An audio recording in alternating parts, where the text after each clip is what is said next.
कोलों टुटियां नी मौजां असीं लुटियां नी महीने मूने किथे दिनां बाद आ गई। पहले वीक कुछ होया दूजे वीक पैग लाए तीजे वीक फिर तेरी याद आ गई। नी मैं पहले वीक खुश होया दूजे वीक पैग लाए तीजे वीक फिर तेरी याद आ गई। नी मैं पहले वीक खुश होया दूजे वीक पैग लाए तीजे वीक फिर तेरी याद आ गई।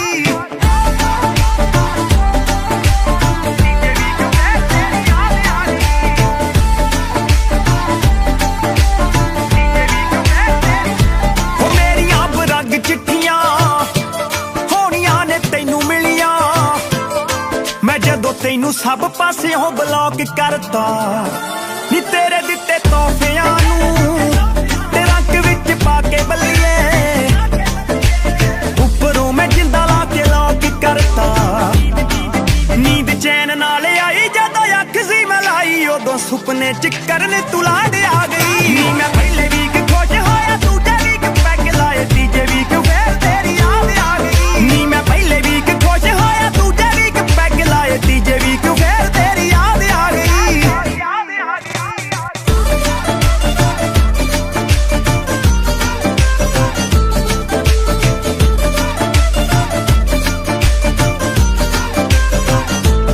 आया मैं फिल्म वेख के नी ओनी वारी रोया हन्ने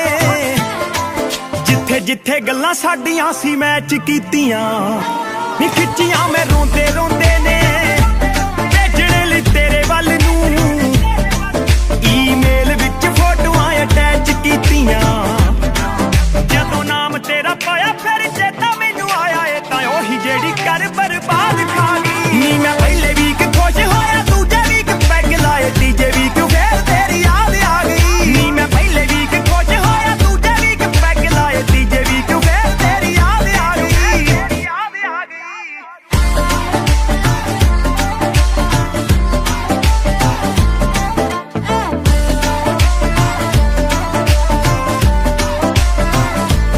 I am done with you तुर गई तू मैनू आख के मैं भी अगों कहता चल जाना है तां जा। नी इक्को गल मारे जट नू टुटियां ने लड़ लड़ के वैसे दिलां च सी एक दूजे वास्ते वफा लिखे बैंस बैंस गाने गाउंदे फिरदे ने आने तां ही फीलिंग जही है धन्नवाद आ गई। नी मैं पहले वीक खुश होया दूजे वीक पैग लाए तीजे वीक फिर तेरी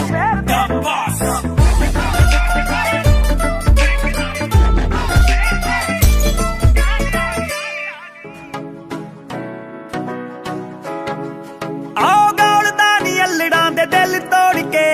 हसदा है तेरे नाल टेवे जोड़ के दौड़दा नी अल्लड़ां दे दिल तोड़ के हसदा है तेरे नाल टेवे जोड़ के जट दे ड्रीम लैन लखां कुड़ियां मुंडा तेरे लैंदा ए नी ख्वाब देख लै चुन के तू लै गई चोपड़ां चो गभरू जट्टिए नी अपने तू भाग देख लै चुन के तू लै गई चोपड़ां चो गभरू जट्टिए नी अपने तू भाग देख लै।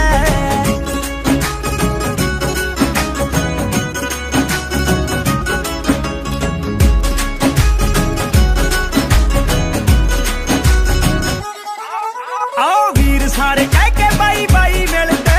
झंडी सरदारी दी बनाई मिलते जट जिमीदार उत्तों मिठ बोलड़ा हैंडसम किथे आ जवाई मिलते मापियां दी मेरे नी तू गल छड्ड दे सौहरियां नू होना जेड़ा लाभ देख लै चुन के तू लै गई चोपड़ां चो गभरू जट्टिए नी अपने तू भाग देख लै चुन के तू लै गई चोपड़ां चो गभरू जट्टिए नी अपने तू भाग देख लै।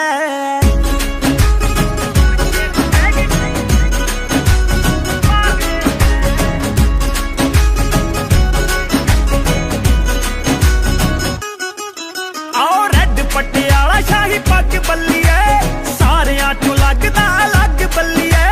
पहले प्यार वाली फीलिंग दे नाल दा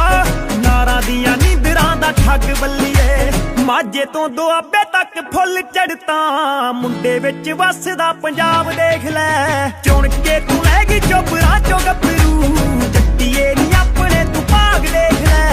चुन के तू लै गई चोपड़ां चो गभरू जट्टिए नी अपने तू भाग देख लै।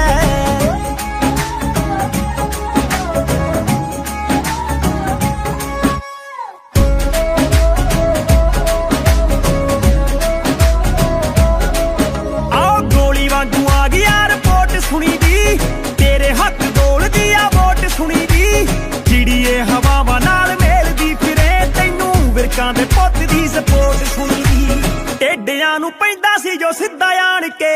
ਫਿੱਟ ਤੇਰੇ ਆ ਗਿਆ ਹਿਸਾਬ ਦੇਖ ਲੈ ਚੁਣ ਕੇ ਤੂੰ ਲੈ ਗਈ ਚੋਬਰਾਂ ਚੋਂ ਗੱਭਰੂ ਜੱਟੀਏ ਨੀ ਆਪਣੇ ਤੂੰ ਭਾਗ ਦੇਖ ਲੈ ਚੁਣ ਕੇ ਤੂੰ ਲੈ ਗਈ ਚੋਬਰਾਂ ਚੋਂ ਗੱਭਰੂ ਜੱਟੀਏ ਨੀ ਆਪਣੇ ਤੂੰ ਭਾਗ ਦੇਖ ਲੈ ਜੱਸੀਏ ਚੁਣ ਕੇ ਤੂੰ ਲੈ ਗਈ ਚੋਬਰਾਂ ਚੋਂ ਗੱਭਰੂ ਜੱਟੀਏ ਨੀ ਆਪਣੇ ਤੂੰ ਭਾਗ ਦੇਖ ਲੈ ਚੁਣ ਕੇ ਤੂੰ ਲੈ ਗਈ ਚੋਬਰਾਂ ਚੋਂ ਗੱਭਰੂ ਜੱਟੀਏ ਨੀ ਆਪਣੇ ਤੂੰ ਭਾਗ ਵਿਛੜਨਾ ਲੋਕ ਮਰ ਥੋੜੀ ਨਾ ਜਾਂਦੇ ਮਰ ਤਾਂ ਮੈਂ ਪਹਿਲੇ ਦਿਨ ਹੀ ਗਿਆ ਸੀ ਪਰ ਅੱਜ ਦੂਜੀ ਵਾਰੀ ਮਾਰ ਕੇ ਚੱਲੀ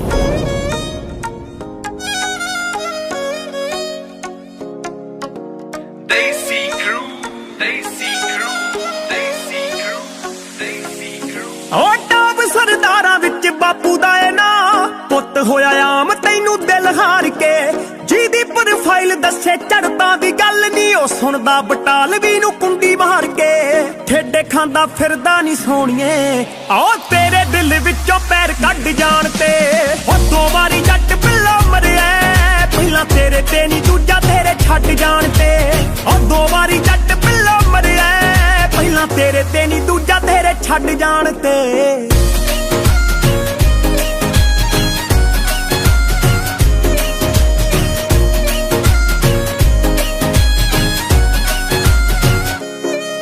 ਬੰਕ ਮਾਰ ਕੇ ਦਿਖਾਇਆ ਤੈਨੂੰ ਸ਼ਿਮਲਾ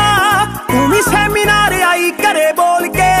ਟਾਈਟੈਨਿਕ ਦੇ ਪੋਜ਼ ਤੇਰੇ ਫੇਵਰਿਟ ਉਹ ਕਿੰਨੇ ਮਾਰਦੀ ਸੀ ਸਨ ਰੂਫ ਖੋਲ ਕੇ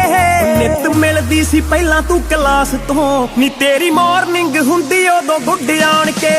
ਉਹ ਦੋ ਵਾਰੀ ਜੱਟ ਪਿੱਲਾ ਮਰਿਆ ਪਹਿਲਾਂ ਤੇਰੇ ਤੇ ਨੀ ਦੂਜਾ ਤੇਰੇ ਛੱਡ ਜਾਣ ਤੇ ਉਹ ਦੋ ਵਾਰੀ ਜੱਟ ਪਿੱਲਾ ਮਰਿਆ ਪਹਿਲਾਂ ਤੇਰੇ ਤੇ ਨੀ ਦੂਜਾ ਤੇਰੇ ਛੱਡ ਜਾਣ ਤੇ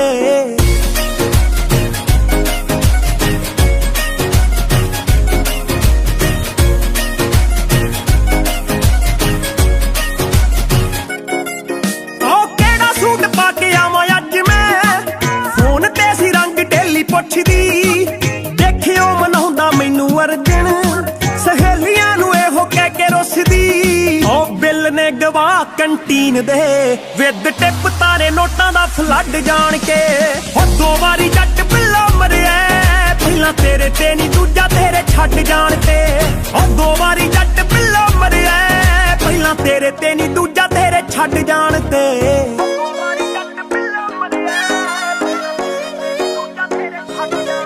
ਸੀਨ ਹਾਲੇ ਤੱਕ ਚੇਤੇ ਮੈਨੂੰ ਸੋਹਣੀਏ ਚੋਰੀ ਤੇਰੇ ਹੋਸਟਲ ਆਉਣ ਦਾ ਵਾਰਡਨਾਂ ਤੋਂ ਗਾਲਾਂ ਵਾਲੀ ਵਾਰਨਿੰਗ ਤੇ ਪਹਿਲੀ ਵਾਰੀ ਥਾਣੇ ਪੈਰ ਪਾਉਣ ਦਾ ਅੱਜ ਤਾਈਂ ਬਾਪੂ ਟੌਂਟ ਮਾਰਦਾ ਕੱਢੀ ਕਰਦੀ ਸ਼ਰਾਬ ਨਾਲ ਰੱਜ ਜਾਣ ਤੇ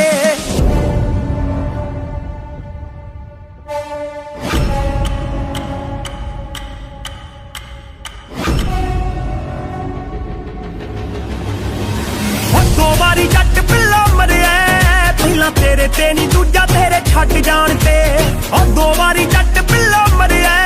ਪਹਿਲਾਂ ਤੇਰੇ ਤੇ ਨਹੀਂ ਦੂਜਾ ਤੇਰੇ ਛੱਡ ਜਾਣ ਤੇ ਮੁੰਡਾ ਮਸ਼ਹੂਰ ਹੋ ਪਹਿਲੀ ਵਾਰੀ ਮਿਲੇ ਆਪਾਂ ਸੰਗ ਦੇ ਸੰਗਾਉਂਦੇ ਹੋ ਦੂਜੀ ਵਾਰੀ ਮਿਲੇ ਆਪਾਂ ਕੌਫੀ ਦੇ ਬਹਾਨੇ ਤੀਜੀ ਵਾਰੀ ਕਾਦੀ ਤੈਨੂੰ ਫਿਲਮ ਵਿਖਾਈ ਨਹੀਂ ਚੌਥੀ ਵਾਰੀ ਆ ਕੰਮ ਹੋ ਗਿਆ ਰਕਾਨੇ ਨੀ ਇਹ ਜਿਹਨੇ ਵੀ ਇਹ ਕੀਤਾ ਨਹੀਂ ਉਹ ਠੀਕ ਨਹੀਂ ਸਾਲਾ ਚਰਚਾ ਨਜਾਇਜ਼ ਦੂਰ ਦੂਰ ਹੋ ਗਿਆ ਸਾਡੀ ਇਕੱਠਿਆਂ ਦੀ ਫੋਟੋ ਹੋ ਗਈ ਲੀਕ ਨਹੀਂ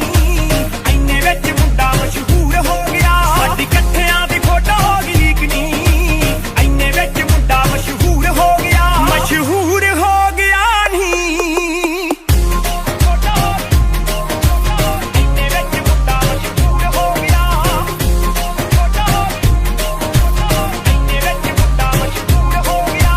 ਰਿਸ਼ਤੇਦਾਰਾਂ ਦੇ ਫੋਨ ਖੜਕ ਗਏ ਚੰਬਲ ਗਿਆ ਕਹਿੰਦੇ ਕਾਕਾ ਜੀ ਛੇਤੀ ਪਿੰਡ ਬੁਲਾ ਲਓ ਇਹਨੂੰ ਕਰਨਾ ਦੇਵੇ ਕੋਈ ਵਾਕਾ ਜੀ ਕਰਨਾ ਦੇਵੇ ਕੋਈ ਵਾਕਾ ਜੀ ਰਿਸ਼ਤੇਦਾਰਾਂ ਦੇ ਫੋਨ ਖੜਕ ਗਏ ਚੰਬਲ ਗਿਆ ਕਹਿੰਦੇ ਕਾਕਾ ਜੀ ਛੇਤੀ ਪਿੰਡ ਬੁਲਾ ਲਓ ਇਹਨੂੰ ਕਰਨਾ ਦੇਵੇ ਕੋਈ ਵਾਕਾ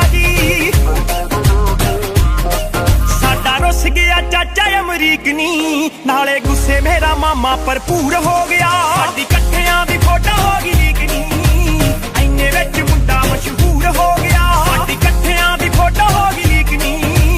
ਐਨੇ ਵਿੱਚ ਮੁੰਡਾ ਮਸ਼ਹੂਰ ਹੋ ਗਿਆ ਮਸ਼ਹੂਰ ਹੋ ਗਿਆ ਨੀ ਸਾਡੀ ਇਕੱਠਿਆਂ ਦੀ ਫੋਟੋ ਹੋ ਗਈ ਸਾਡੀ ਇਕੱਠਿਆਂ ਦੀ ਫੋਟੋ ਹੋ ਗਈ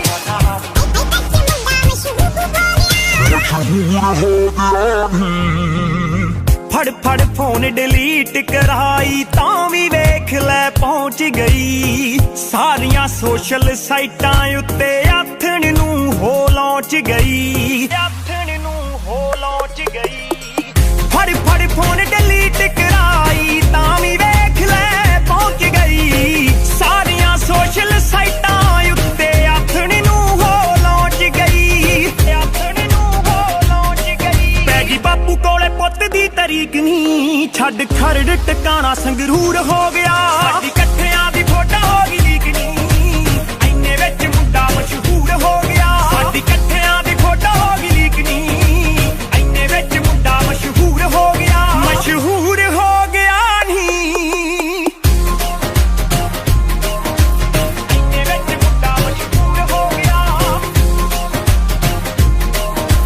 ਐਨੇ ਵਿੱਚ ਮੁੰਡਾ ਮਸ਼ਹੂਰ ਹੋ ਗਿਆ ਗੀਤਾ ਕਰਕੇ ਬੈਸ ਨਹੀਂ ਫੋਟੋ ਕਰਕੇ ਹੋ ਗਈ ਆ ਮੈਨੂੰ ਵੀ ਲੋਕੀ ਜਾਣਨ ਲੱਗ ਗਏ ਤੈਨੂੰ ਵੀ ਕਹਿੰਦੇ ਹੋ ਗਈ ਆ ਗੀਤਾ ਕਰਕੇ ਬੈਸ ਨਹੀਂ ਫੋਟੋ ਕਰਕੇ ਹੋ ਗਈ ਆ ਮੈਨੂੰ ਵੀ ਲੋਕੀ ਜਾਣਨ ਲੱਗ ਗਏ ਤੈਨੂੰ ਵੀ ਕਹਿੰਦੇ ਹੋ ਗਈ ਆ ਮੈਨੂੰ ਤੂੰ ਵੀ ਲੱਗੇ ਪਹਿਲਾਂ ਨਾਲੋਂ ਵੀਕ ਨਹੀਂ ਧੱਕਾ ਸਾਡੇ ਨਾਲ ਥੋੜਾ ਤਾਂ ਜ਼ਰੂਰ ਹੋ ਗਿਆ ਸਾਡੀ ਇਕੱਠਿਆਂ ਦੀ ਫੋਟੋ ਹੋ ਗਈ ਲੀਕ ਨੀ ਐਨੇ ਵਿੱਚ ਮੁੰਡਾ ਮਸ਼ਹੂਰ ਹੋ ਗਿਆ ਸਾਡੀ ਇਕੱਠਿਆਂ ਦੀ ਫੋਟੋ ਹੋ ਗਈ ਲੀਕ ਨੀ ਐਨੇ ਵਿੱਚ ਮੁੰਡਾ ਮਸ਼ਹੂਰ ਹੋ ਗਿਆ ਮਸ਼ਹੂਰ ਹੋ ਗਿਆ ਨੀ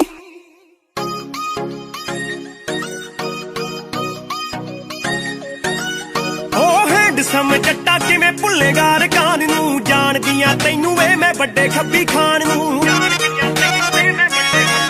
ਉਹ ਹੈਂਡਸਮ ਜੱਟਾ ਕਿਵੇਂ ਭੁੱਲੇਗਾ ਰਕਾਨ ਨੂੰ ਜਾਣਦੀਆਂ ਤੈਨੂੰ ਵੇ ਮੈਂ ਵੱਡੇ ਖੱਬੀ ਖਾਨ ਨੂੰ ਉਹ ਤੈਨੂੰ ਪੈਣਗੇ ਭੁਲੇਖੇ ਮੇਰੇ ਯੈਲੋ ਸੂਟ ਦੇ ਵੇ ਸਰੋਂ ਦੇ ਆ ਫੁੱਲਾਂ ਚੋਂ ਉਹ ਯਾਰਾਂ ਨੂੰ ਬੁਲਾਉਣ ਲੱਗੇ ਨਿਕਲਿਆ ਕਰੂ ਮੇਰਾ ਨਾਮ ਭੁੱਲਾਂ ਚੋਂ ਉਹ ਯਾਰਾਂ ਨੂੰ ਬੁਲਾਉਣ ਲੱਗੇ ਨਿਕਲਿਆ ਕਰੂ ਮੇਰਾ ਨਾਮ ਭੁੱਲਾਂ ਚੋਂ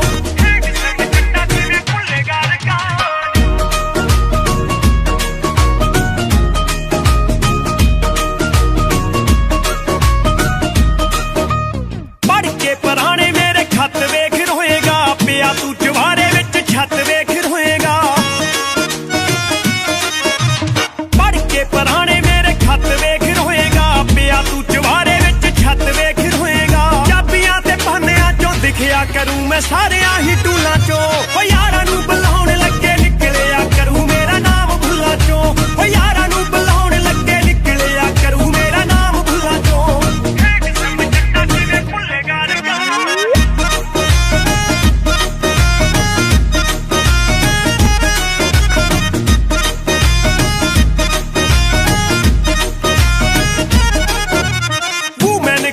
ਦੀ ਤੂੰ ਬੱਸ ਪਿੱਛੇ ਸੋਹਣਿਆ ਘੁੰਮਦਾ ਸੀ ਕਿਹੜੀ ਗੱਲੋਂ ਦੱਸ ਪਿੱਛੇ ਸੋਹਣਿਆ ਵੂਮੈਨ ਕਾਲਜ ਦੀ ਤੂੰ ਬੱਸ ਪਿੱਛੇ ਸੋਹਣਿਆ ਘੁੰਮਦਾ ਸੀ ਕਿਹੜੀ ਗੱਲੋਂ ਦੱਸ ਪਿੱਛੇ ਸੋਹਣਿਆ ਨਵੇਂ ਕਰਕੇ ਬਲਾਸ ਤੂੰ ਸੀ ਆਏ ਪਿੰਡਾਂ ਦੇ ਸਕੂਲਾਂ ਚੋਂ ਓ ਯਾਰਾਂ ਨੂੰ ਬੁਲਾਉਣ ਲੱਗੇ ਨਿਕਲਿਆ ਕਰੂ ਮੇਰਾ ਨਾਮ ਭੁੱਲਾਂ ਚੋਂ ਓ ਯਾਰਾਂ ਨੂੰ ਬੁਲਾਉਣ ਲੱਗੇ ਨਿਕਲਿਆ ਕਰੂ ਮੇਰਾ ਨਾਮ ਭੁੱਲਾਂ ਚੋਂ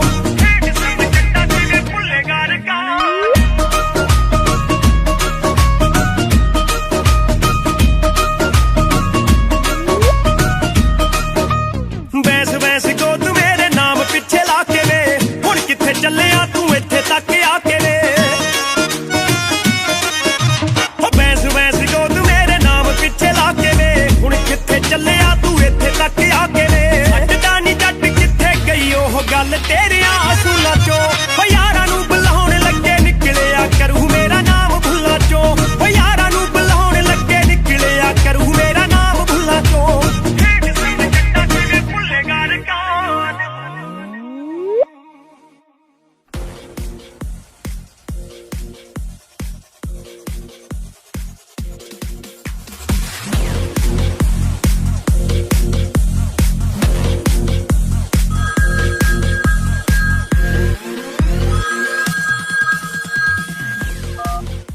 ਹੈਲੋ ਸਦਕੇ ਤੇਰੇ ਹਾਣ ਦੀਏ ਤੂੰ ਵਿਆਹ ਕਰਵਾ ਲਿਆ ਹੋਰ ਕਿਤੇ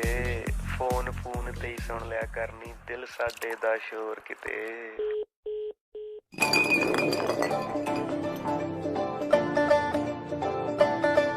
ਆਹੋ ਨਿਤ ਨਿਤ ਤਾਂ ਮੈਂ ਗੋਰੀਏ ਇਹ ਦੁੱਖ ਵੀ ਨਹੀਂ ਯਾਦ ਕਰਦਾ ਮੇਰੇ ਖਾਸ ਯਾਰ ਬੇਲੀ ਜਾਣਦੇ ਤੈਨੂੰ ਕਿੰਨਾ ਸੀ ਪਿਆਰ ਕਰਦਾ ਹੋ ਮੁੰਡਾ ਅੱਜ ਵੀ ਤੂੰ ਚਿੱਤੀ ਵਿੱਚ ਨਹੀਂ ਕਿ ਤੂੰ ਪਾਲਦੀ ਸੀ ਕੀ ਬੱਲੀਏ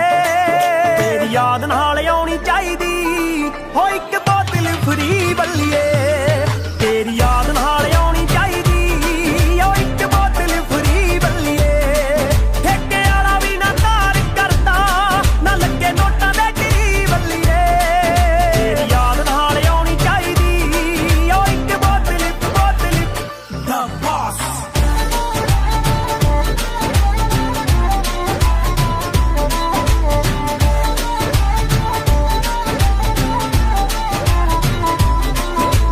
ਫੀਲਿੰਗਾਂ ਨੂੰ ਸੈੱਟ ਕਰੇਗੀ ਤੂੰ ਵੀ ਬਾਲਾ ਰਿਗਰੈਟ ਕਰੇਗੀ ਸੌਖਾ ਭੁੱਲਿਆ ਨਹੀਂ ਜਾਣਾ ਯਾਰ ਨੂੰ ਲੁੱਟੀ ਮੇਰੇ ਨਾਲ ਬਹਾਰ ਆਊਗੀ ਨਾਲੇ ਚੇਤੇ ਮੇਰੀ ਕਾਰ ਆਊਗੀ ਮੈਂ ਤਾਂ ਪੈਗ ਪੁੱਗ ਲਾ ਕੇ ਸਾਰ ਨੂੰ ਤੈਨੂੰ ਪੈਣਗੇ ਭੁਲੇਖੇ ਜੱਟ ਦੇ ਦੂਰੀ ਜਾਣੀ ਨਾ ਜਾਈ ਬੱਲੀਏ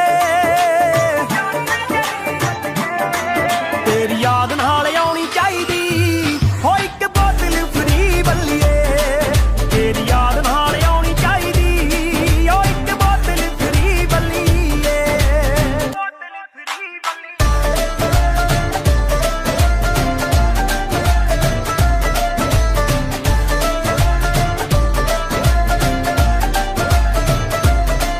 ਤੇਰੀ ਮੇਰੀ ਕਿੰਨੀ ਐਸ਼ ਹੁੰਦੀ ਸੀ ਨੀ ਜਦੋਂ ਤੇਰੀ ਫਰਮੈਸ਼ ਹੁੰਦੀ ਸੀ ਮੈਂ ਵੱਟਾਂ ਵਾਲੀ ਪੱਗ ਬੰਨਦਾ ਮੂਨ ਵੱਲ ਨੂੰ ਇਸ਼ਾਰਾ ਕਰਕੇ ਮੈਨੂੰ ਆਖਦੀ ਸੀ ਬਾਂਹ ਫੜ ਕੇ ਕਿ ਤੂੰ ਜੱਟਾ ਪੀਸ ਚੰਨਦਾ ਉਹੀ ਚੰਨਿਆ ਬਠਿੰਡੇ ਚੜਦਾ ਜੋ ਤੇਰੇ ਚੜਦਾ ਸਹੀ ਬੱਲੀਏ ਤੇਰੀ ਯਾਦ ਨਾਲ ਆਉਣੀ ਚਾਹੀਦੀ ਹੋ ਇੱਕ ਬੋਤਲ ਫਰੀ ਬੱਲੀਏ ਤੇਰੀ ਯਾਦ ਨਾਲ ਆਉਣੀ ਚਾਹੀਦੀ ਹੋ ਇੱਕ ਬੋਤਲ ਫਰੀ ਬੱਲੀਏ ਬੋਤਲ ਫਰੀ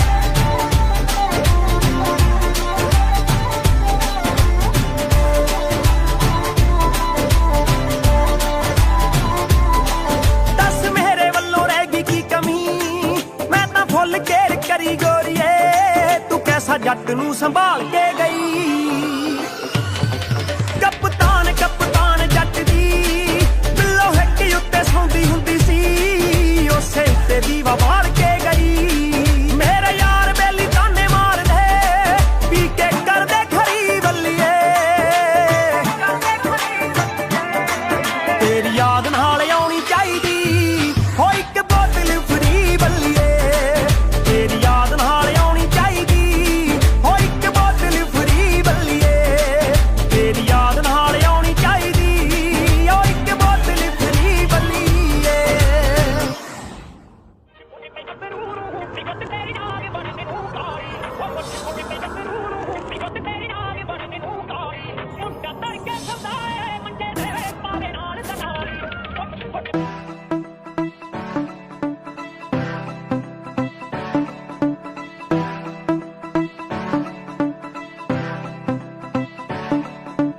ਆਪਣੇ ਮਹਾਲੀ ਸ਼ਹਿਰ ਵਾਲੀਏ ਰੰਗ ਚਿੱਟਾ ਤੇਰਾ ਦਿਲ ਦੀ ਏ ਕਾਲੀਏ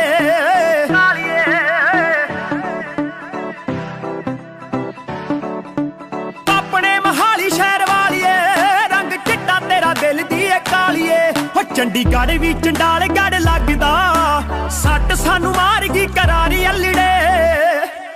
ਓ ਗੱਭਰੂ ਸੀ ਮਿਸ਼ਰੀ ਦੀ ਟਲੀ ਵਰਗਾ ਭੋਰ ਭੋਰ ਖਾ ਗਈ ਤੇਰੀ ਯਾਰੀ ਅਲੜੇ ਦੇਖ ਗਈ ਜ਼ਮੀਨ ਤੇਰੇ ਕਰਕੇ ਸੱਸੇ ਕੰਨਾ ਰਾਰੇ ਨੂੰ ਬਿਹਾਰੀ ਅਲੜੇ ਗੱਭਰੂ ਸੀ ਮਿਸ਼ਰੀ ਦੀ ਟਲੀ ਵਰਗਾ ਨੀ ਭੋਰ ਭੋਰ ਖਾ ਗਈ ਤੇਰੀ ਯਾਰੀ ਅਲੜੇ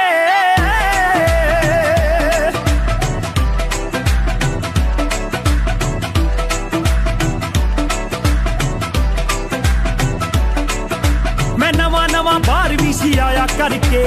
पता नहीं कदों तू करीब करगी दिल करे तेरा पासपोर्ट पाड़दा 2.5 सालां विच तू गरीब करगी 2.5 सालां विच तू गरीब करगी फिर टिकट कराई ऑकलैंड दी मार जाना हुण तू डारी अल्लड़े ओ गब्बरू सी मिश्री दी डली वर्गा भोर भोर खा गई तेरी यारी अल्लड़े विक गई जमीन तेरे करके सस्से कन्ना रारे नू बिहारी अल्लड़े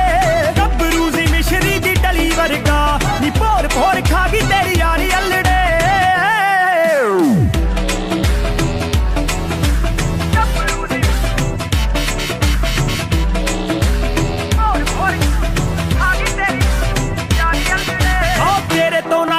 पजामा सरिया तेनू लैके दित्तियां मैं जीना महंगियां तेरे शहर वालियां ने पट लैंदियां वेख वेख साडियां जमीनां महंगियां देश दियां साडियां जमीनां महंगियां तेरे पिछले बर्थडे ते फूकती 1 साल जिन्नी सीरी दी दिहाड़ी अल्लड़े ओ गब्बरू सी मिश्री दी डली वर्गा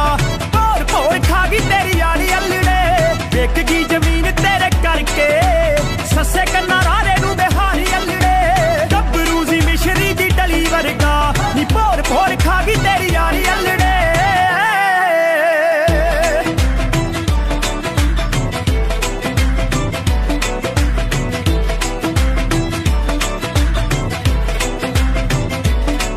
मेरे बापू जी नू शौक राजनीति दा पहली पहला ही सी तीजा हिस्सा रह गई हो देगी नवी सरकार वांगू झटका नी तू मेरे जोड़ां दे विच बह गई देगी नवी सरकार वांगू झटका नी तू मेरे जोड़ां दे विच बह गई तू रही ओना चिर बैस बैस करदी जिन्ना चिर साडी जेब रही भारी अल्लड़े ओ गब्बरू सी मिश्री दी डली वर्गा भोर भोर खा गई तेरी यारी अल्लड़े विक गई जमीन तेरे करके सस्से कन्ना रारे नू बिहारी अल्लड़े गब्बरू सी मिश्री दी डली वर्गा नी भोर भोर खा गई तेरी यारी अल्लड़े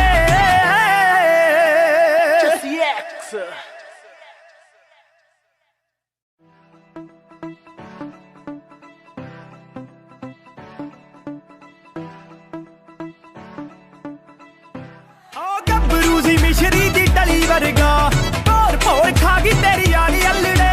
विक गई जमीन तेरे करके सस्से कन्ना रारे नू बिहारी अल्लड़े गब्बरू सी मिश्री दी डली वर्गा नी भोर भोर खा गई तेरी यारी अल्लड़े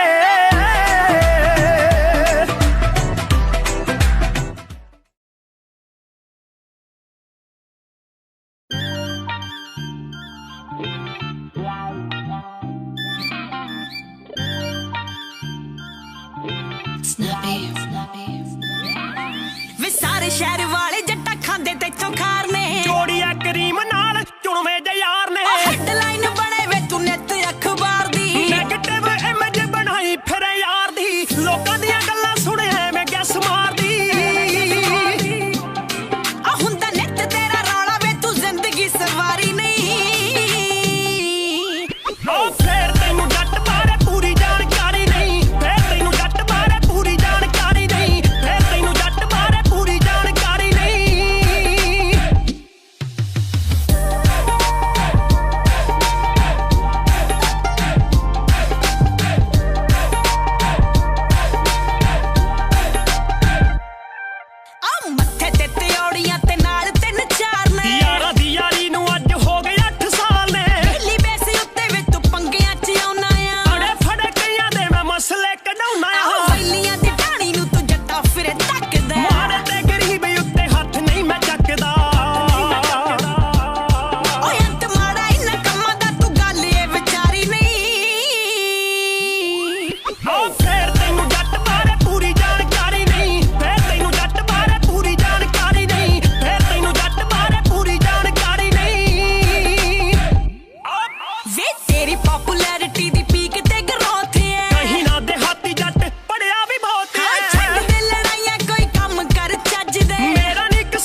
ਵੇਚਦੀ ਫਿਰ ਸ਼ਨੈਲਾ ਤੂੰ ਨਿਕਾਲ ਜਿਉਣ ਤੋਂ ਪਹਿਲਾਂ ਤੂੰ ਲੈਫਟ ਸਾਈਡ ਠੋਡੀ ਤੇ ਬਲੈਕ ਤਿਲ ਨੀ ਜਿਹਦੇ ਉੱਤੇ ਮਿੱਤਰਾਂ ਦਾ ਆਇਆ ਦਿਲ ਨੀ ਆ ਤਾਂ ਕੰਮ ਬਿਲਕੁਲ ਰਾਈਟ ਕਰਤਾ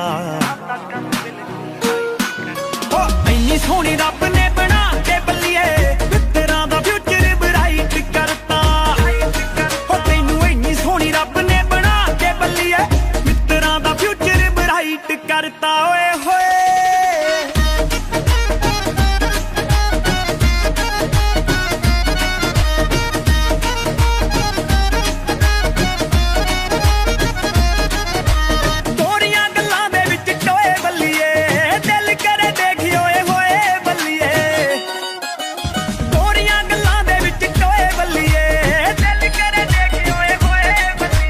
ਜੱਚਦੀ ਏ ਭਾਲੀ ਲਾ ਕੇ ਐਨਕ ਜੀ ਕਾਲੀ ਬਿੱਲੋ ਦਿਨ ਦਾ ਮਾਹੌਲ ਜਮਾ ਨਾਈਟ ਕਰਤਾ ਹੋ ਇੰਨੀ ਸੋਹਣੀ ਰੱਬ ਨੇ ਬਣਾ ਕੇ ਬੱਲੀਏ ਤੇਰਾ ਦਾ ਫਿਊਚਰ ਬ੍ਰਾਈਟ ਕਰਤਾ ਹੋ ਤੈਨੂੰ ਇੰਨੀ ਸੋਹਣੀ ਰੱਬ ਨੇ ਬਣਾ ਕੇ ਬੱਲੀਏ ਤੇਰਾ ਦਾ ਫਿਊਚਰ ਬ੍ਰਾਈਟ ਕਰਤਾ ਓਏ ਹੋਏ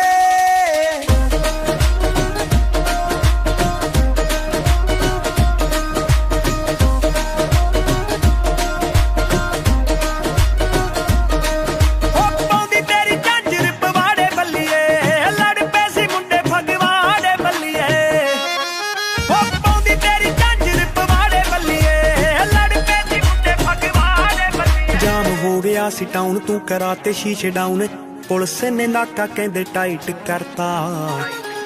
ਹੋ ਇੰਨੀ ਸੋਹਣੀ ਰੱਬ ਨੇ ਬਣਾ ਕੇ ਬੱਲੀਏ ਤੇਰਾ ਦਾ ਫਿਊਚਰ ਬ੍ਰਾਈਟ ਕਰਤਾ ਹੋ ਤੈਨੂੰ ਇੰਨੀ ਸੋਹਣੀ ਰੱਬ ਨੇ ਬਣਾ ਕੇ ਬੱਲੀਏ ਤੇਰਾ ਦਾ ਫਿਊਚਰ ਬ੍ਰਾਈਟ ਕਰਤਾ ਓਏ ਹੋਏ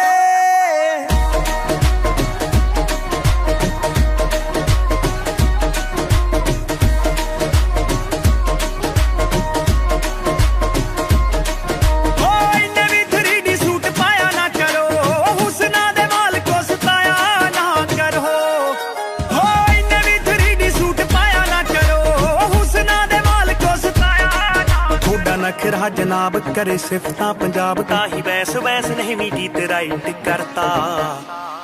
ਹੋ ਇੰਨੀ ਸੋਹਣੀ ਰੱਬ ਨੇ ਬਣਾ ਕੇ ਬੱਲੀਏ ਤੇਰਾ ਦਾ ਫਿਊਚਰ ਬ੍ਰਾਈਟ ਕਰਤਾ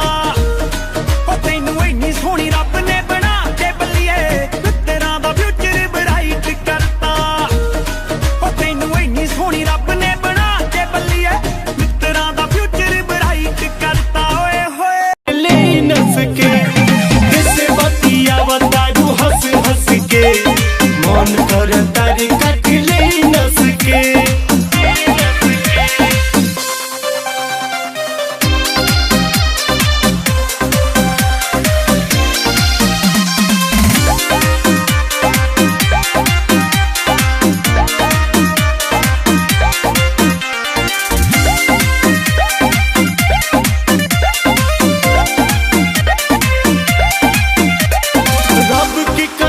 हम तोहरा सिवा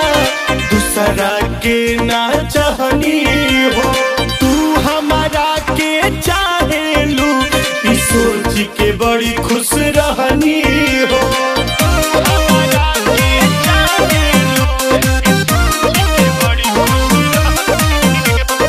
रब की कसम हम तोहरा सिवा दूसरा के ना चाहनी हो तू हमारा चाहे लू इस सोच के बड़ी खुश रहनी हो। अब सोचने वाली बात ये थी कि ये आदमी कौन था। दोस्तों ये डेविड था जो फिल्म की स्टार्टिंग में दिखा था। ये यहाँ पर एलिजाबेथ के साथ आया था। डेविड इन सभी को एलियन के बारे में सब कुछ बता देता है। डेविड ने यहाँ पर कई चीजों पर एक्सपेरिमेंट भी किए होते हैं। वो बहुत ही स्वार्थी हो चुका था। हमें यहाँ पर पता चलता है कि वो जब यहाँ पर आया था तो यहाँ पर कई सारे लोग रहते थे, लेकिन डेविड ने उन सभी को मार दिया था, यानी कि मौत की नींद सुला दिया था, क्योंकि डेविड ने उन सभी पर एक्सपेरिमेंट किए थे। तो ये बातें दूसरे रोबोट को बता रहा हूँ। दोस्तों ये डेविड था जो फिल्म की स्टार्टिंग में दिखा था। ये यहाँ पर एलिजाबेथ के साथ आया था। डेविड इन सभी को एलियन के बारे में सब कुछ बता देता है। डेविड ने यहाँ पर कई चीजों पर एक्सपेरिमेंट भी किए होते हैं। वो बहुत ही स्वार्थी हो चुका था। हमें यहाँ पर पता चलता है कि वो जब यहाँ पर आया था तो यहाँ पर कई सारे लोग रहते थे, लेकिन डेविड ने उन सभी को मार दिया था, यानी कि मौत की नींद सुला दिया था, क्योंकि डेविड ने उन सभी पर एक्सपेरिमेंट किए थे। वो ये बातें दूसरे रोबोट को बता रहा होता है। वो कहता है कि तुम ये बातें किसी और को नहीं बताओगे, क्योंकि तुम भी मेरी तरह उन्हें हमला कर दिया होता है और देखते ही देखते वो सभी उसे अपना भोजन बना लेते हैं और मेलिनी और साथी भी वहां पहुंचते हैं, लेकिन वो भी उन हाइब्रिड बच्चों के प्लान का एक हिस्सा होता है। वो बच्चे अब उन्हें भी घेर लेते हैं। इसके बाद मेलिनी और उनके बीच एक फाइट होती है, जिसके बाद वो बच्चे वहां से भाग जाते हैं। अब ये सभी लैब पहुंच जाते हैं। वहां मौजूद कैलरिन अब लैब में एक गैस फैला देती है, जिसकी वजह से कैलरिन को छोड़ सभी बेहोश हो जाते हैं। इसके बाद डॉक्टर मेलिनी को घसीटकर ऑपरेशन के लिए ले जाती है। अब ये सच सामने आता है कि डॉक्टर कैलरिन को एक ब्लड इन्फेक्शन, लेकिन इनमें से कोई भी उसकी बातों पर विश्वास नहीं करता। अब सिवाज एलेक्स को उसकी कैंपिंग वाली जगह पर ले चलने को कहता है। इसके बाद एलेक्स इनके साथ आगे बढ़ने लगती है। रास्ते में इनको एक पलटी हुई बस मिलती है। नेट जब उस बस को चेक करता है तो उसमें एक गन और एक चाबी मिलती है। मिली हुई गन को नेट अपने पास छुपा लेता है, जिसे वो वोल्टर को दे देता है। गाड़ी को खोलने पर इनको उसमें ढेर सारा पैसा मिलता है। सिवाज सबको दो दो भाग लेकर आगे चलने को कहता है, लेकिन वोल्टर जख्मी था, इसलिए वो बैग ढोने से इनकार कर देता है। सिवाज के फोर्स करने पर वोल्टर उस पर नेट की दी हुई गन के साथ हमला करने की कोशिश करता है, लेकिन उसमें गोली नहीं होती। सिवाज को इससे बहुत गुस्सा आता है और वहाँ जितने भी पिग आते हैं वो इन्फेक्टेड होते हैं, जो किसी को भी नुकसान पहुंचा सकते हैं, इसलिए वो उन्हें मार देती है। अब ये लोग मैकेनिक की तलाश में उस औरत के साथ उसके घर पहुंचते हैं। अब बातों ही बातों में हेनरी का जिक्र होता है, जो वो उनसे हेनरी के लुक के बारे में पूछती है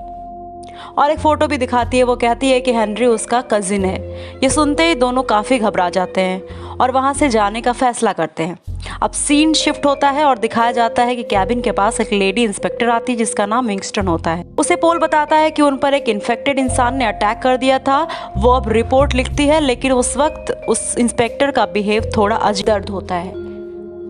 वो जब जूते निकालता है तो वो हैरान रह जाता है। वो देखता है कि उसका पैर एक भेड़ की तरह हो गया है। अब उन्हें कई भेड़ अपनी ओर आते हुए नजर आते हैं। ये देखते ही वो भागने लगते हैं। भागते भागते एक लैब में चले जाते हैं, जहाँ भेड़ों पर एक्सपेरिमेंट किया गया था।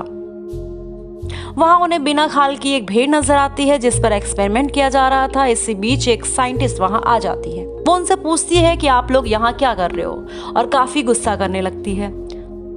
और एंगर भी वहीं होता है। हेनरी उससे इसके बारे में पूछता है तो वो कहता है कि मैंने इसके मूवी के बजट के बारे में कुछ गोलमाल है। इसी बीच हमें एक और पास्ट का सीन दिखाया जाता है, जहां पर हम देख पाते हैं कि अनामिका अपनी लाइफ अपनी मर्जी से नहीं बल्कि अपनी मां की मर्जी से जी रही है, और उसे ये पता चलता है कि उसके पति और उसकी मां ने बैंक अकाउंट के सारे पैसे निकाल लिए हैं।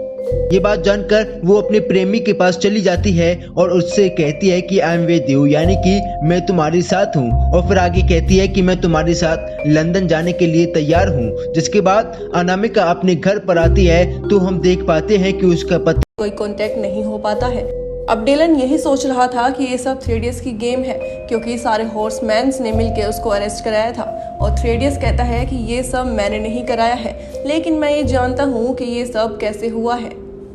और इस टाइम पे हॉर्समैन्स कहाँ पर है, और मैं तुम्हें उनके पास लेकर जा सकता हूँ, लेकिन ये तभी पॉसिबल होगा जब मैं जेल से बाहर आऊँ। उधर हम चारों हॉर्समैन्स को एक मैजिक शॉप में देखते हैं और यहाँ पर डैनियल आई कम्युनिटी को कॉन्टेक्ट करता है,